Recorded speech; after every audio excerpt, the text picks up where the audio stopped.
Tây gì đi, mấy ni hai chứ nào? Từ cháu với ba vụ tôn đi ấy.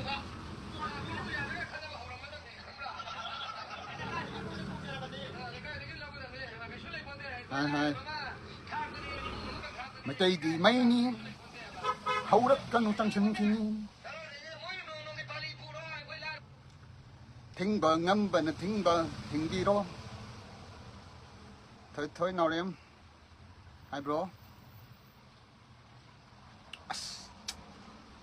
Kau mesti main ni ha. Ngarang je hundo. Loi kita ngari. Nasi je mamu nong launch tau le.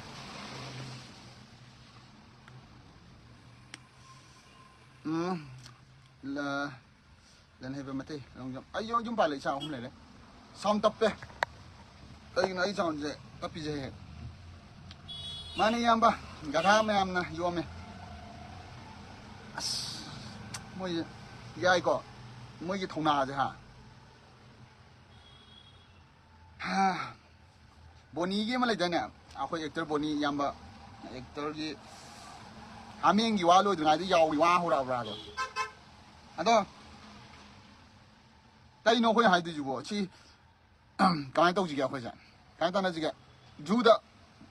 thằng bagi area sống tông nào bagi, cô đông cha bấm lâu nào nó phải để xử lý qua, mấy anh nó dùng dây rồi mà sao tôi không dây rồi nó lạ yên bagi, cô đông cha bấm lấy thì nhiều. Asok pang majibu kahit dalilam doon sinitay na ako. Nasigi ang musang nga nagay sininaw na kanbida iba may tayo inupado. Ngarang nahan giwari jamata da brava.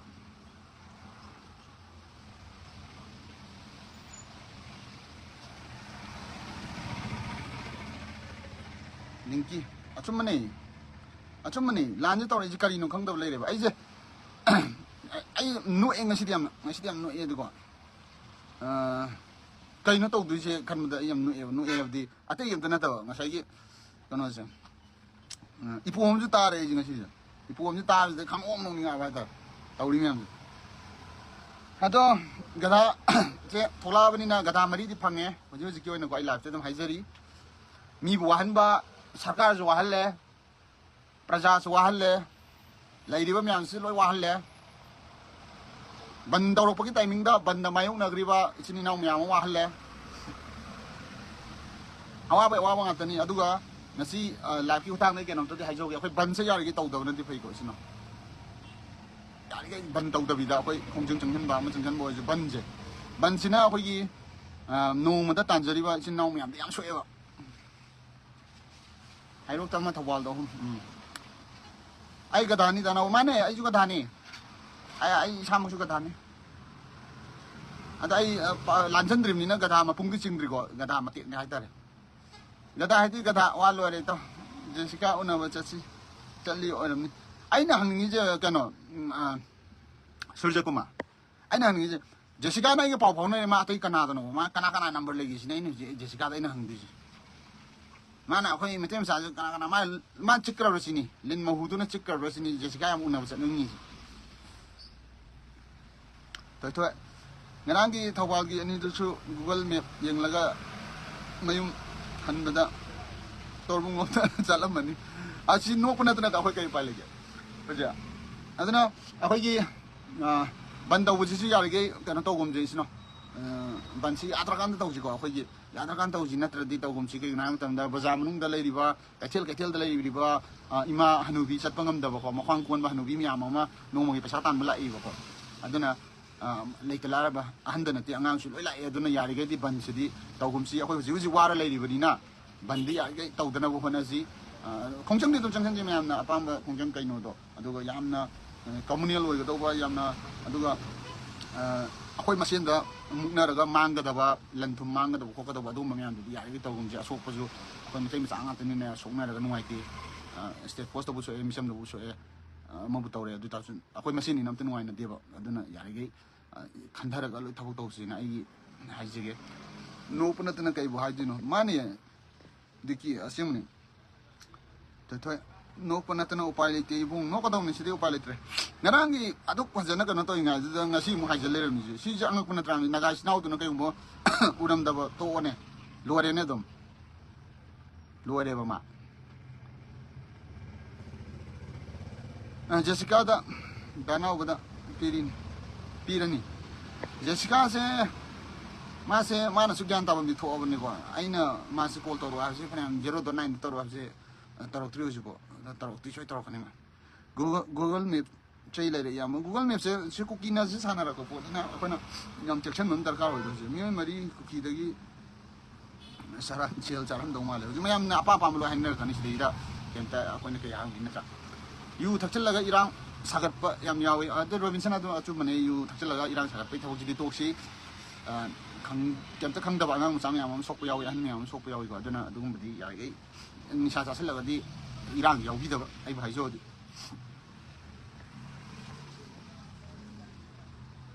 ꯄꯤꯂꯛꯈꯤꯕ Google Mapꯁꯦ ꯃꯅꯤꯄꯨꯔꯒꯤ ꯃꯤ ꯈꯔꯗꯤ ꯃꯌꯥꯝꯒ ꯃꯥꯟꯅꯗꯕ ꯃꯑꯣꯡꯗ ꯂꯝꯕꯤ ꯇꯥꯛꯏ ꯍꯥꯏꯔꯤ ꯑꯈꯪ ꯑꯍꯩꯁꯤꯡ ꯃꯥꯅꯦ ꯂꯛꯈꯤꯕ ꯑꯗꯨꯅꯦ ꯑꯗꯨꯒꯤ ꯃꯦꯞꯇꯨꯅꯅꯦ ꯃꯅꯤꯄꯨꯔꯒꯤꯁꯤ ꯈꯤꯇꯪ ꯇꯣꯉꯥꯟꯕ ꯑꯗꯨꯅꯅꯦ ꯍꯦꯛꯇ ꯀꯨꯀꯤꯔꯣꯝꯗ ꯍꯦꯛꯇ ꯇꯥꯕ ꯑꯗꯨꯅꯅꯦ ꯉꯁꯤꯁꯨ ꯑꯃ ꯇꯥꯔꯨꯔꯦꯗꯅ ꯃꯥ ꯒꯣꯜ ꯃꯦꯗꯥꯂꯤꯁ ꯐꯪꯉꯒ ꯂꯥꯛꯑꯦ ꯍꯧꯖꯤꯛ ꯏꯃꯥ ꯂꯩꯕꯥꯛꯀꯤ ꯃꯤꯡꯆꯠ ꯄꯨꯔꯛꯑ ꯂꯥꯛꯑꯦ ꯃꯥꯁꯨ ꯑꯊꯧꯕ ꯑꯣꯏꯈꯔꯦ ꯑꯗꯨ ꯊꯥꯗꯣꯛꯈꯤꯗꯨꯅ ꯃꯔꯤꯕ ꯌꯦꯡꯖꯔꯨꯔꯣ ꯍꯥꯏꯅ ꯃꯣꯏꯗꯤ ꯂꯥꯟ ꯇꯧꯔꯤ ꯈꯪꯖꯗꯅ ꯇꯧꯔꯤꯌꯣꯅ ꯑꯗꯨꯅꯤ ꯂꯥꯟ ꯆꯍꯤ ꯑꯅꯤ ꯁꯨꯖꯜꯂꯛꯑꯕꯁꯦ ꯂꯥꯟ ꯇꯧꯔꯤ ꯈꯪꯗ꯭ꯔꯤꯅꯤ ꯃꯣꯏꯁꯦ ꯑꯉꯛꯄꯅꯤꯗ 3 ꯁꯨꯕ ꯒꯊꯥ ꯑꯗꯨꯁꯨ ꯂꯦꯕꯣꯔꯦꯇꯔꯤꯗ ꯍꯟꯖꯤꯜꯂꯒ ꯌꯦꯡꯅꯤꯡꯉꯦ ꯑꯖꯤꯠ ꯀꯨꯃꯥꯔ ꯀꯩ ꯎꯄꯥꯏ ꯂꯩ ꯃꯌꯥꯝꯅ ꯑꯐꯕ ꯋꯥꯗꯤ ꯑꯝꯇ ꯍꯥꯏꯔꯛꯑꯔꯣꯏꯅ ꯑꯔꯝꯕꯥꯏ ꯑꯩꯈꯣꯏꯗ ꯚꯥꯎ ꯈꯨꯠ ꯊꯥꯒꯦ ꯇꯧꯔꯛꯑꯦ ꯑꯗꯨꯅꯦ ꯑꯔꯝꯕꯥꯏꯗ ꯃꯃꯥꯡꯗ ꯄ꯭ꯔꯣꯕ꯭ꯂꯦꯝ ꯈꯔ ꯊꯣꯛꯈ꯭ꯔꯦꯀꯣ ꯑꯔꯝꯕꯥꯏꯒꯤ ꯒꯥꯔꯤꯅꯤ ꯈꯪꯅ ꯄꯦꯇ꯭ꯔꯣꯜ ꯕꯣꯝ ꯂꯪꯁꯤꯟꯕ ꯈꯣꯠꯆꯤꯟꯕ ꯑꯗꯨꯒꯨꯝꯕ ꯈꯔ ꯌꯥꯎꯈ꯭ꯔꯦ ꯑꯗꯣ ꯌꯥꯝ ꯐꯠꯇꯦ ꯑꯩꯈꯣꯏ ꯃꯁꯦꯟ ꯉꯥꯛꯇꯅꯤ ꯒ꯭ꯌꯥꯟ ꯇꯥꯅ ꯊꯕꯛ ꯇꯧꯒꯗꯧꯅꯤ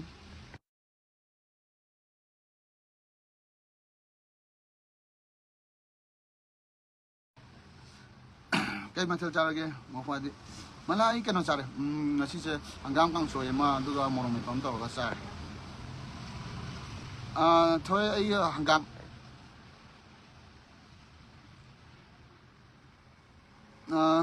don bi kay no ngasi su ama pha khrabo pha ge tawba aduda akhoi gi border da lanhan gi tawdu da don bi akhoi naga gi sin naw na ma rescue tawbi hore adu thadok pi de ko sama police station ya bukan nama lagi. Kangkay mati aku sih, yang tanda kerana tu kau na yang napang ba, ni hanya ni, ada John, jauh bersih tu main dah, ada mungkin dah, bersih mana pun.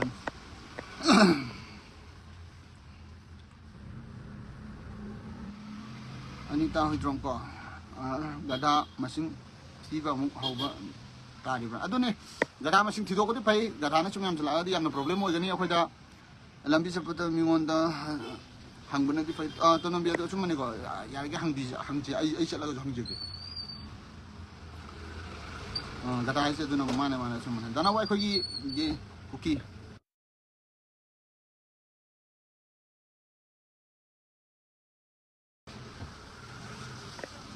दना को खोगी cookie की मुफंदा संगासु कुकीना हाबिबा Moina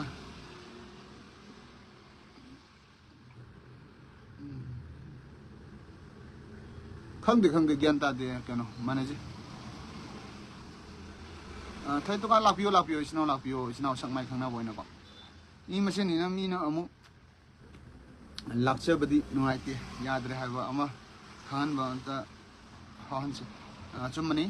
राजुगी हाबिरा इजको अदो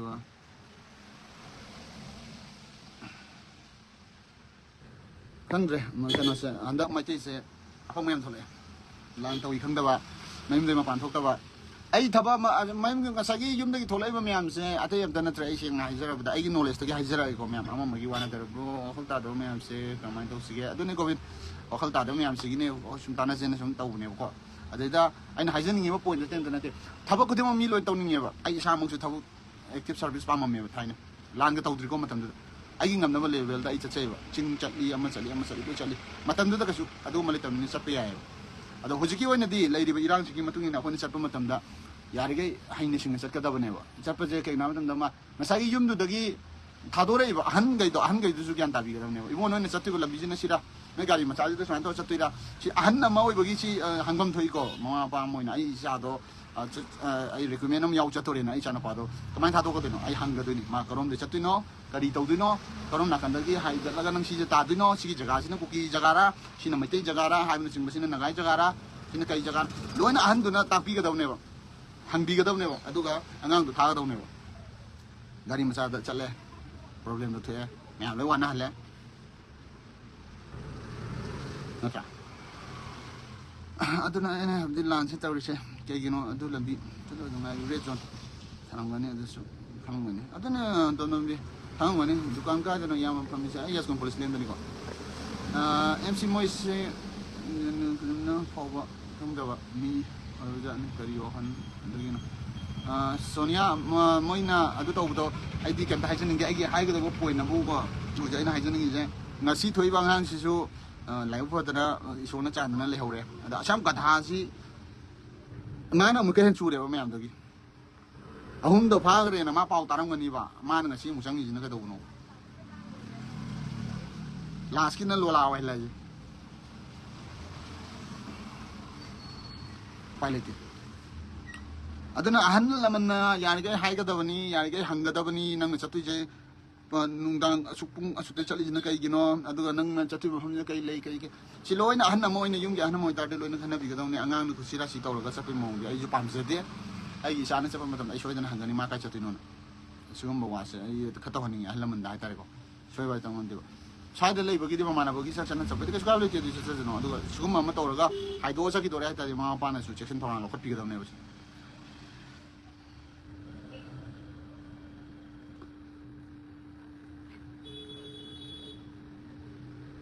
कनो ने अखोय rescue तो होरे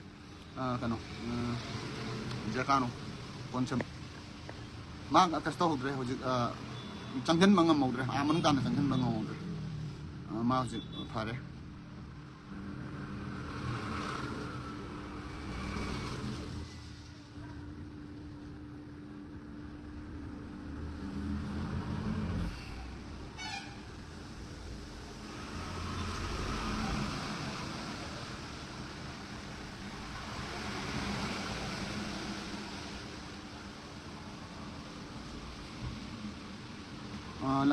lucky बाबू की से होय कइनो खनाबि को दुबो अखोगी मागी मतंग लाकनी मागी मतंग लाकनी मागी मतंग दु के सु चेम बियार वे मतंग फंदबगिनी मतंग लाक मतंग दि के सु कनाम त चेम बियार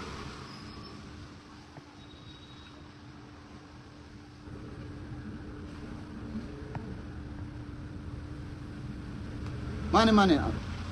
रिगु लो दम नरांग दु लो लाने ai लो लाने दम हारे गदा हम भागरे जे मा खंगाबने माना लोला ओइ बचंगबम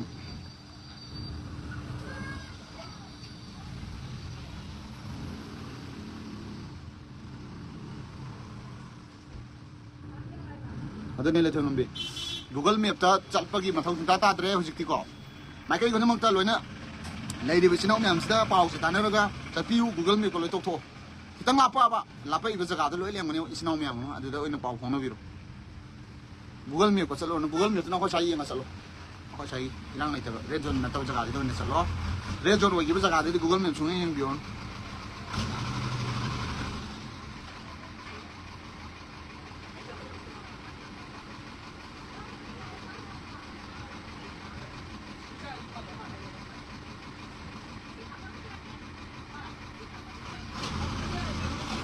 अदने मेरी ना सीजन हाई जे या बचम मनी को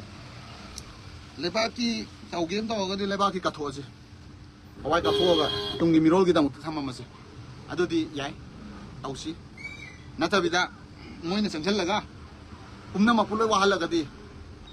मोइ कसु यारवाय अदु उजकी ngasi जिने yang ije ngasi ai yang ije no chunu e kwai je aduga ngapchang maramdi kai na matamda mamang da phagri bo humdo pau ma phang phang na kamai changui nu sine ne yam nga ije sai wa le ba manam do tak kai nang kan tha ba ne ma gyan ta do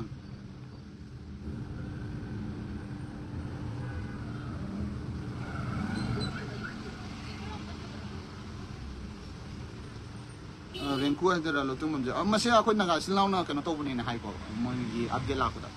Naga ꯁꯤꯜꯅꯥꯎꯅ ꯊꯦꯡꯅꯕꯗꯒꯤ ꯇꯧꯔꯒ ꯑꯩꯈꯣꯏ ꯁꯉꯥꯏ police ꯑꯗꯨꯗ shift ꯇꯧꯔꯦ ꯍꯥꯏꯕ ꯀꯩꯅꯣꯝ ꯍꯥꯏꯕꯅꯤ ꯆꯪꯁꯤꯜꯂꯛꯀꯦ ꯇꯧꯕꯗ ꯊꯦꯡꯅꯕꯅꯦ ꯍꯥꯏ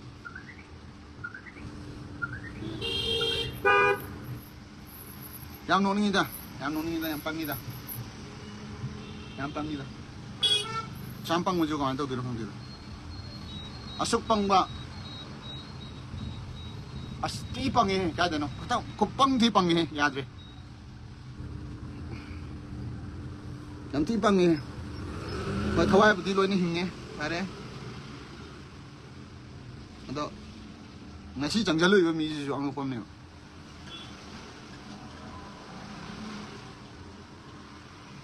ꯑꯍꯨꯝꯗ ꯇꯧꯊꯣꯛꯈ꯭ꯔꯁꯦꯕ ꯑꯍꯨꯝꯗ ꯑꯃꯨꯛ ꯇꯧꯊꯣꯛꯑꯁꯦꯕ ꯑꯩꯈꯣꯏ ꯑꯍꯨꯝꯁꯦ ꯇꯧꯊꯣꯛꯑꯁꯦ ꯍꯥꯏꯕꯒꯤ ꯑꯥꯔꯊꯗꯤ ꯑꯍꯨꯝꯁꯦ ꯍꯧꯖꯤꯛ ꯇꯦꯛꯇ ꯀꯥꯏꯗꯅ ꯌꯨꯝꯗ ꯌꯧꯔꯛꯑꯦ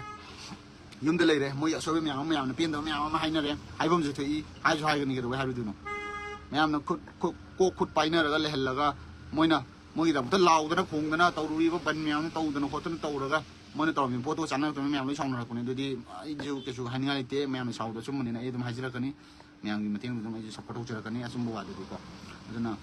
ꯍꯧꯖꯤꯛꯀꯤ ꯑꯍꯨꯝꯗꯣ ꯐꯥꯈ꯭ꯔꯦ ꯈꯪ ꯈꯪꯅ ꯃꯥꯅ ꯉꯁꯤ ꯀꯃꯥꯏꯅ ꯇꯧꯔꯒ ꯆꯠꯂꯤꯅꯣ ꯁꯤꯅꯦꯕ ꯌꯥꯝ ꯉꯛꯏ ꯆꯩ ꯋꯥꯠꯂꯦꯕ ꯑꯗꯨ ꯑꯣꯏꯇꯥꯔꯗꯤ ꯑꯩꯈꯣꯏꯒꯤ ꯑꯔꯥꯝꯕꯥꯏ ꯇꯦꯡꯒꯣꯜ ꯏꯆꯤꯟ ꯏꯅꯥꯎꯅ ꯑꯔꯥꯝꯕꯥꯏ ꯇꯦꯡꯒꯣꯜꯒꯤ ꯁꯥꯏꯠꯇꯒꯤ ꯌꯥꯝ ꯇꯣꯏꯅ ꯂꯥꯎꯖꯕ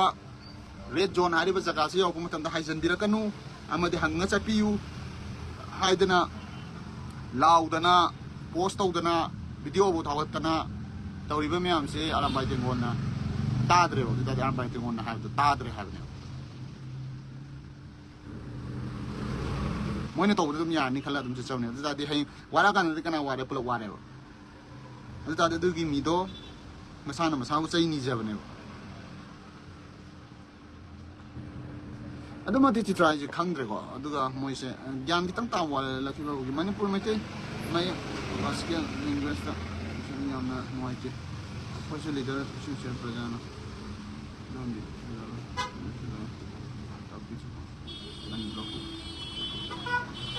ꯑꯗꯨꯅꯦ ꯆꯨꯝꯃꯦ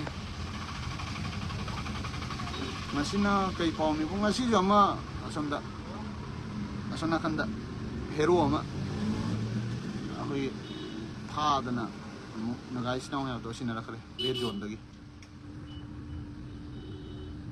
ꯖꯦꯅꯤꯁ ꯀꯨꯃꯥꯟ ꯏꯌꯥꯝꯕ ꯃꯣꯏꯁꯦ ꯑꯩꯈꯣꯏꯅ ꯑꯁꯨꯛ ꯌꯥꯝꯅ ꯋꯥꯅ ꯃꯣꯏꯅ ꯀꯩꯝꯇ ꯈꯪꯗꯕ ꯃꯥꯜꯂꯦ ꯀꯩꯝꯇ ꯈꯪꯗꯕ ꯃꯥꯜꯂꯦ ꯅꯠꯇꯦꯗ ꯁꯨꯡꯈꯪꯕꯨ ꯈꯪꯗ꯭ꯔꯦꯗ ꯃꯣꯏꯗꯤ ꯖꯦꯅꯤꯁ ꯁꯨꯡꯈꯪꯕꯨ ꯈꯪꯗ꯭ꯔꯦꯗ ꯆꯅꯨ ꯑꯩ ꯉꯁꯤ ꯀꯩꯅꯣ ꯆꯥꯏ ꯍꯪꯒꯥꯝ ꯆꯥꯏ ꯑꯗꯨꯅꯦ ꯑꯩꯁ ꯈꯪꯗ꯭ꯔꯦ ꯃꯩꯇꯩ ꯃꯆꯥꯁꯦ ꯌꯥꯝꯅꯗꯤ ꯁꯤꯡꯕꯅꯦꯕꯨ ꯃꯩꯇꯩ ꯃꯆꯥꯁꯦ ꯌꯥꯝ ꯄꯪꯕꯁꯨ ꯂꯩꯔꯝꯗ꯭ꯔꯦ ꯃꯔꯛꯇ ꯈꯔ ꯌꯥꯎꯔꯝꯃꯤ ꯏꯅꯥꯎꯒꯤ ꯂꯥꯏꯐ ꯑꯃꯨꯛ ꯌꯥꯎꯕ ꯐꯪꯖꯕ ꯉꯁꯤ ꯐꯪꯖꯔꯦ ꯁꯨꯅꯤꯇꯥ ꯊꯥꯒꯠꯆꯔꯤ ꯏꯆꯦꯕꯨ ꯏꯆꯦꯕꯨ ꯑꯗꯨꯅꯦ ꯃꯌꯥꯝ ꯑꯩꯒꯤꯗꯤ ꯍꯧꯖꯤꯛꯁꯦ ꯁꯝꯅ ꯍꯥꯏꯕ ꯃꯇꯝꯗ ꯑꯩꯒꯤ ꯄꯦꯖꯁꯦ ꯈꯤꯇꯪ ꯄ꯭ꯔꯣꯕ꯭ꯂꯦꯝ ꯂꯩ ꯑꯗꯨꯅ ꯂꯥꯏꯚ ꯊꯥꯗꯕꯁꯨ ꯌꯥꯗꯕ ꯃꯤꯅꯤꯠ 35 40ꯃꯨꯛꯁꯦꯀꯣ ꯖꯦꯁꯤꯀꯥꯅ ꯑꯩꯉꯣꯟꯗ ꯀꯩꯗꯧꯔꯛꯑꯕꯅꯣ ꯈꯪꯗꯦ ꯑꯩꯒꯤ ꯄꯦꯖꯁꯦ ꯌꯥꯝꯅ ꯂꯤꯟ ꯆꯤꯛꯄꯗꯨꯅ ꯀꯩꯗꯧꯔꯛꯑꯕꯅꯣ ꯈꯪꯗ꯭ꯔꯦ ꯑꯩꯉꯣꯟꯗ ꯑꯗꯨꯅ ꯑꯩꯒꯤ ꯄꯦꯖꯁꯦ खितंग प्रॉब्लम लावा है लैब से था यादवैन वीडियो पाना थागत्रीजे कंटेंट से डाउन चक्रे डाउन चक्रे है लाइव कहोना मैम पाउजेल लाइफ से कहीं पेजना कईगुब ईश्वर चाबीदना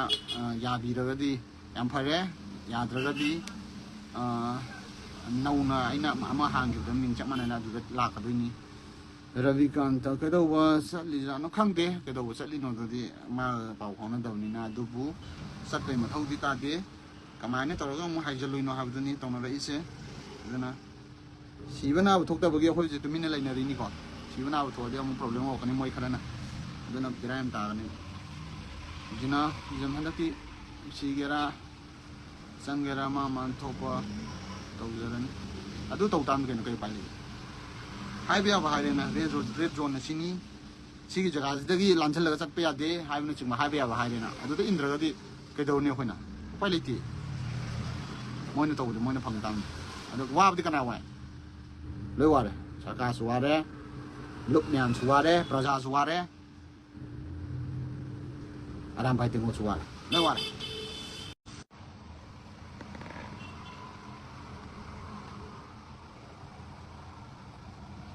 खबर अखोई जो वारे वारे आई दुकान से आई प्रमाण हम तौजरते होजना आई दुकान से पोचे तुम योले वो हुजुना पोच customer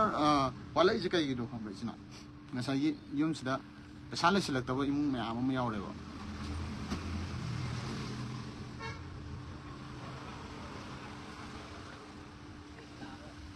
adana ne pesa so masila ko ado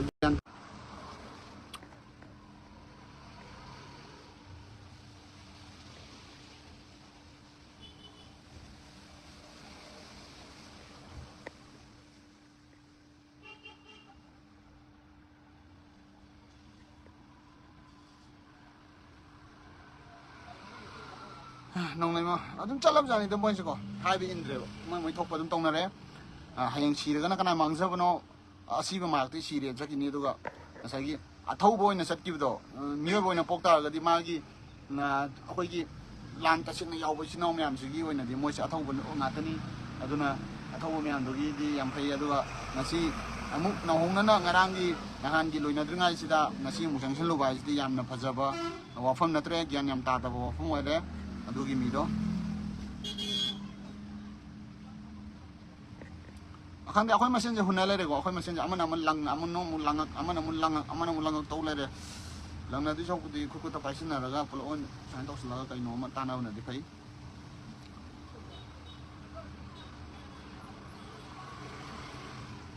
nong lai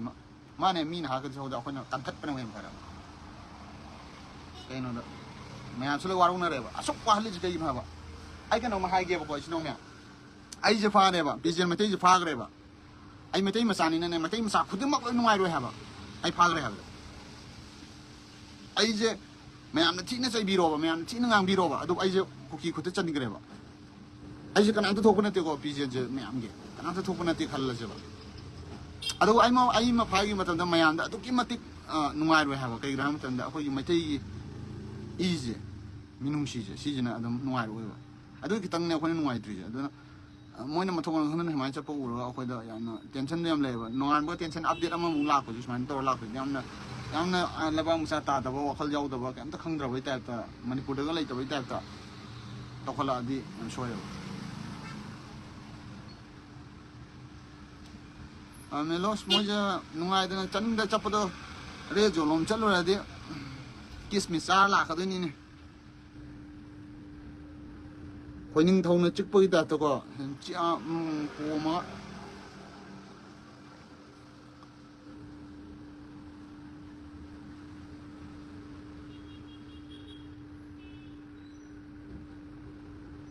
mane nong le ma pen da ba gi nga thane haina ra ko de pen da ba da gi nga thane haina ra imam ji de da ma ya pen da ba gi ha ko da sum ba nga ta ha ra ga ka ri no de how do you anh ngay lagi asum bahar pai je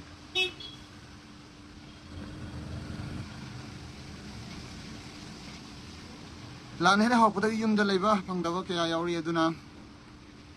tak padi moi lan ngak padi lai ra dana lan bi no mata khande mating su pang de ha ne aduna mi kharana su karim nari border hai se kuki ga lam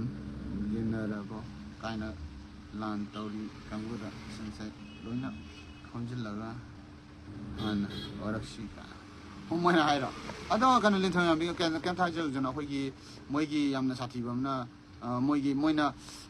akhoi adu de hara gubje moina hab da hajin sano mai ki di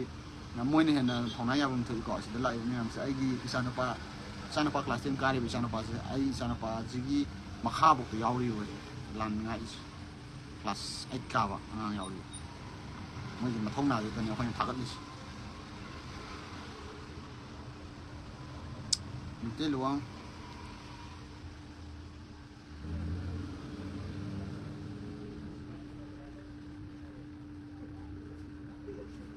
mana mình tên luôn hay bị gì số mình em bây giờ nó nào thôi sẽ cắt thóc cần thằng sẽ đi nào bộ đồ cắt thóc bây giờ ako'y pulab lagi ram na taus isna am te sok ya pati no te sok ya pati lambi ngau da na tauri bo ni lambi do ngau da sai pu mi do myam do khang bi ra sai ko tong pu ma ga ꯄꯣꯟꯗ꯭ꯔꯣ ꯁꯥꯡꯅ ꯅꯣꯡ ꯊꯥ ꯇꯧꯔꯝꯗꯣꯏꯅꯦꯕ ꯑꯗꯣ ꯑꯗꯨꯏ ꯇꯧꯔꯤ ꯄꯣꯠꯇꯣ ꯈꯪꯉꯕꯅꯦꯕ ꯉꯁꯤ ꯆꯠꯂꯤꯕ ꯃꯤꯗꯣ ꯃꯥꯁꯨ ꯄꯣꯝꯅꯤꯡꯕꯩ ꯅꯠꯇ꯭ꯔꯣ ꯑꯗꯨꯗꯤ ꯏꯆꯤꯟ ꯏꯅꯥꯎ ꯃꯌꯥꯝ ꯑꯩ ꯑꯃꯨꯛ ꯂꯥꯏꯐ ꯂꯣꯏꯁꯤꯟꯖꯔꯒꯦ ꯍꯣꯔꯦꯟ ꯑꯃꯨꯛ ꯃꯌꯥꯝꯒ ꯑꯃꯨꯛ ꯊꯦꯡꯅꯁꯤ ꯂꯥꯏꯐꯇ ꯆꯪꯕꯤꯔꯕ ꯏꯆꯤꯟ ꯏꯅꯥꯎ ꯃꯌꯥꯝꯕꯨ ꯄꯤꯖꯦ ꯃꯩꯇꯩꯅ ꯍꯥꯏꯅꯤꯡꯉꯥꯏ ꯂꯩꯇꯅ ꯊꯥꯒꯠꯆꯔꯤ ꯑꯃꯗꯤ ꯃꯩꯇꯩ ꯄꯣꯛꯄꯤ ꯃꯥꯅ ꯌꯥꯏꯐꯔꯦ ꯀꯪꯂꯩꯄꯥꯛꯅ ꯌꯥꯏꯐꯔꯦ ꯑꯗꯨꯒ ꯏꯔꯩꯕꯥꯛꯅ ꯌꯥꯏꯐꯔꯦ ꯑꯗꯨꯒ ꯏꯔꯩꯆꯥ ꯃꯌꯥꯝꯅ ꯌꯥꯏꯐꯔꯦ ꯌꯥꯝꯕ ꯇꯥꯏꯌꯦ ꯑꯩꯒꯤ ꯒꯥꯟꯙꯤ ꯑꯩꯒꯤ ꯏꯅꯥꯎꯅꯨꯄꯥ ꯅꯨꯡꯁꯤꯕꯣ ꯌꯥꯝ ꯇꯥꯏ ꯑꯗꯣ ꯉꯁꯤꯒꯤꯗꯣ ꯃꯌꯥꯝ ꯏꯆꯤꯟ ꯏꯅꯥꯎ ꯃꯌꯥꯝꯅ ꯈꯪꯕꯤꯍꯧꯔꯣꯀꯣ ꯉꯁꯤꯒꯤꯗꯣ ꯀꯩꯅꯣꯅꯦ ꯒꯙꯥ ꯅꯠꯇꯦ ꯃꯌꯥꯝꯅ ꯒꯙꯥꯅꯦ ꯍꯥꯏꯕꯤꯒꯅꯨ ꯑꯩꯁꯦ ꯉꯁꯥꯏ ꯋꯥꯜ ꯄꯣꯁꯇꯁꯨ ꯒꯙꯥ ꯍꯥꯏꯍꯧꯔꯦ ꯑꯩꯅ ꯁꯣꯏꯗꯅꯀꯣ ꯑꯗꯣ ꯑꯩ ꯁꯦꯡꯅ ꯍꯥꯏꯖꯒꯦ ꯃꯗꯨ ꯒꯙꯥ ꯅꯠꯇꯦ ꯉꯁꯤ ꯆꯪꯈ꯭ꯔꯤꯕ ꯏꯅꯥꯎ ꯅꯥꯒꯥ ꯏꯆꯤꯟ ꯏꯅꯥꯎꯅ ꯐꯥꯔꯒ ꯔꯦꯁꯀ꯭ꯌꯨ ꯇꯧꯍꯧꯔꯤꯕ ꯏꯆꯤꯟ ꯏꯅꯥꯎꯗꯣ ꯅꯥꯒꯥꯅ ꯇꯦꯛꯇ ꯀꯥꯏꯗꯅ ꯉꯁꯤ ꯑꯃꯨꯛ ꯐꯥꯍꯧꯔꯤꯁꯦ ꯐꯥꯍꯧꯔꯤꯕ ꯃꯩꯇꯩ ꯃꯆꯥꯗꯣ ꯃꯍꯥꯛ ꯒꯙꯥ ꯅꯠꯇꯦ ꯃꯥꯕꯨ ꯒꯙꯥꯅꯤ ꯍꯥꯏꯕꯗꯣ ꯑꯩ ꯅꯨꯡꯉꯥꯏꯖꯗꯦ ꯃꯍꯥꯛ ꯇꯁꯦꯡꯅ ꯍꯥꯏꯔꯒꯗꯤ ꯃꯥ ꯂꯣꯂꯥꯅꯤ ꯂꯣꯂꯥ ꯅꯣꯡ ꯅꯤꯅꯤꯁꯤꯗ ꯀꯩ ꯇꯧꯏ ꯈꯪꯈꯤꯗ꯭ꯔꯕ ꯃꯍꯥꯛꯇꯤ ꯂꯣꯂꯥ ꯀꯧꯏ ꯑꯗꯨꯅ ꯂꯣꯂꯥꯗꯤ ꯂꯣꯂꯥ ꯑꯣꯏꯅ ꯊꯝꯁꯤ ꯒꯙꯥ ꯑꯣꯏꯍꯟꯒꯨꯝꯁꯤ ꯒꯙꯥꯅ ꯒꯙꯥ ꯂꯩꯍꯟꯁꯤ ꯂꯣꯂꯥꯅ ꯂꯣꯂꯥ ꯂꯩꯍꯟꯁꯤ ꯑꯗꯨꯗꯤ ꯆꯥꯛ ꯏꯁꯤꯡ ꯆꯥꯔꯕꯣ ꯆꯥꯔꯦ ꯏꯆꯤꯟ ꯏꯅꯥꯎ ꯑꯗꯨꯗꯤ ꯏꯆꯤꯟ ꯏꯅꯥꯎ ꯃꯌꯥꯝ ꯑꯩ ꯂꯥꯏꯐꯁꯦ ꯂꯣꯏꯁꯤꯟꯖꯔꯒꯦꯀꯣ ꯃꯌꯥꯝ ꯌꯥꯏꯐꯔꯦ